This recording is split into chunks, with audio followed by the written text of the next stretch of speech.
Flat Earth Clues, Part 3, The Map Makers. This is part of a series of clues that can help you get your head around both the design of the flat Earth system we live in and who has been involved in the deception to hide it from you. This clue looks into the USGS, otherwise known as the map makers of the world, and a few surprising things that they and others have in common with the flat Earth idea.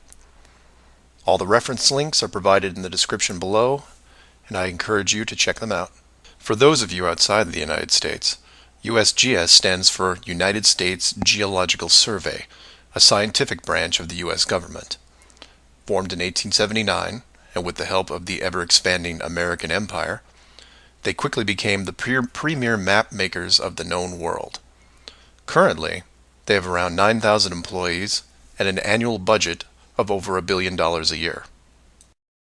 They also have extensive science departments covering biology, geography, geology, hydrology, and many programs tied to them. Their motto since the 1990s has been "Science for a Changing World," and I'm going to show you how true that really is. What does this large, really boring government group have to do with the flat Earth? To understand that, you have to look into their origins, which is in geography. To do this, you'll need to open another page that specializes in maps. The maps you see in this video are from Wikipedia, but there are others you can reference as well. The Wiki list of map projections isn't much to look at as a whole, although there are a number of interesting takes on the world view.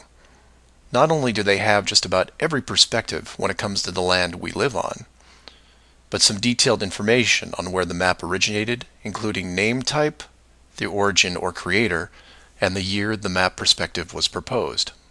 Now, some of these will be very familiar, especially the ones that you would see on your classroom wall. There are a number of variations here, but the one that has been debated on recently would be this one, the Gauls-Peters, which accurately shows the size difference between the continents, the most obvious clue being that the white continent of Greenland is actually tiny compared to Africa. But I digress. If you keep going down through all the different shapes, you'll get into circular maps, but only one of these is a top-down perspective that shows the continents in the center, surrounded by an unbroken ring of ice. In Wiki, it's called the azimuthal equidistant, and just to make it easier, I'm going to abbreviate and call it AE for short. Why is this map so interesting? Well, if you're looking at the Wiki page, you'll spot a few reasons. The first is that in the notes section of the map, and I quote, "used by the USGS in the National Atlas of the United States." It also mentions that it is used as the emblem of the United Nations. Of all the maps on this screen, it is the only one that references a group of any kind. And if you keep this page open and navigate over to the Flat Earth section of Wiki, you'll notice towards the bottom of the page a similar map. I've referenced it here, and you can tell quite easily it's identical, but not referenced or linked as the AE model. To make things even more strange, we go back to the USGS model, and you see that it was first proposed 1,000 years ago, and you may think, well, that's a bad link. So you compare it with the person who proposed it, and you get this guy, Al-Biruni. Who was Al-Biruni? Well, he lived around 1,000 years ago and was considered one of the greatest scholars of his era, schooled in multiple sciences. Have you ever heard of him? I hadn't. Maybe it's multiple bad references in Wiki. Well, no, because NASA knows who he is and named this moon crater after him. So why is the USGS using a version of the world map designed by a 1,000-year-old Persian scientist? Because it's correct. That's why. So to be clear, let's compare them again. The United Nations flag, the USGS official map of the Earth, and the Flat Earth model. All identical, but one isn't recognized and instead ridiculed as an outdated look at the world. And this is one of those political quandaries that the authority gets stuck in. The short version is this. The government is on the same page as the flat Earth. but they can't admit it, even in confidence.